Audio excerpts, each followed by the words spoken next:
G'day, Starlo here. And I'm doing something that I really enjoy doing, and that's drifting for sand flathead. Oh, and there's one. Doesn't feel like a particularly big one, but it was first drop. And there we go. That's what I'm after.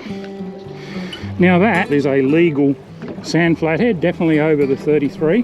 And they're amongst our favourite eating fish at my place. They're readily available and respond to a range of baits and lures, and they grow to at least 60 centimetres in length at times, although they're a lot more common in the 35 to 50 centimetre range. We love heading offshore to catch a feed of these fish, especially in winter, and we often get a few tiger flathead as well. The two are quite similar, although you can separate them by comparing the patterning on their tails. We prefer to kill the keepers as soon as they come aboard by brain spiking them as shown. Then, along with all our fish intended for the table, they go into a slurry of ice and seawater in an insulated bag. This keeps them in top nick and firms them up for processing. It's interesting that some people say flathead are hard to fillet. I don't find that at all. In fact, I reckon they're one of the easiest fish to process. I've scaled these ones as we quite like the skin on, and now I fillet them, exactly as shown here. It's simply a matter of slicing in behind the pelvic fin and forward down to the backbone before turning the knife on its side and running it along the backbone down to the tail to remove a fillet. Then simply flip the flattie over and repeat the process on the other side. Look, there's lots of different ways of doing this, and many people have their own favourite technique that they swear by, and that's fine. But this is how I do it, and it works for me. It's fast, easy, and there's very little wastage. Here it is again. Cut in behind the pelvic fin, slice down to the backbone, turn the knife and follow the backbone through to the tail. Not a bad looking fillet, I'm sure you'll agree. Here it is again. It's really not difficult, and it works on flatties of all sizes and species. Of course, it really helps to have a sharp knife like this Butte Shimano filleter. Once you master it, it's very quick. I can fillet a bag limit of sandies and tigers in a few minutes and end up with a bunch of these beautiful fleshy fillets. Yummo!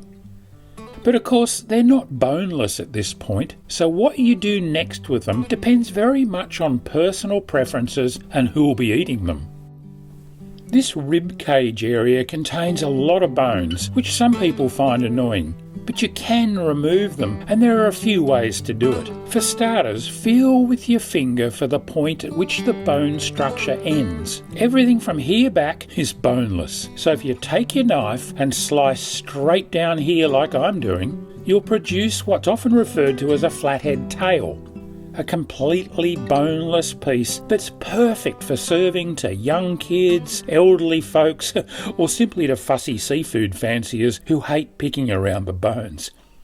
But of course, there's still plenty of meat left in this shoulder area, and we're not going to waste it. That'd be criminal. You can either cook it up as it is and give it to less fussy eaters who'll pick around the bones, or you can trim it further to remove the bones. Let's just go over that process again. Identify the point at which the bone structure finishes. Slice down and remove the completely boneless flathead tail. So good. But like I said, that shoulder piece is far too valuable to discard. So is there another way to do it? Well, yeah, there is, and it's only slightly fiddlier. You can slice in at an angle above the rib cage and down through to the skin, like I'm doing here, and completely separate out that portion with all the bones in it.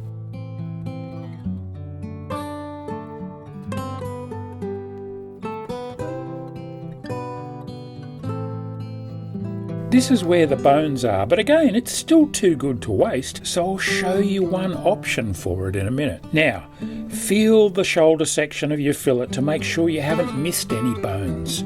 Feels perfect to me, but if I had missed any, I could easily trim them out now. What I'm left with is a wonderful bone-free fillet that now includes that meaty shoulder section. This is actually my favourite way to do it. And that bone-filled ribcage portion, well, I cook them up in butter over a low heat with some onion, celery, carrots and a few herbs, and then cover the lot with water and simmer it for an hour or so to produce a delicious fish stock that makes the perfect base for chowders, soups, risotto and a heap of other delightful winter dishes. But not so humble Flathead. It's a favourite in our household and I'm betting that it is in yours too. Hopefully this short video has given you a few ideas on how to get the best out of your next flattie feast. If it has, give me a thumbs up down below and think about subscribing.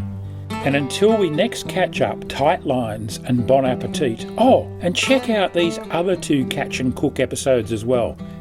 Cheers for now.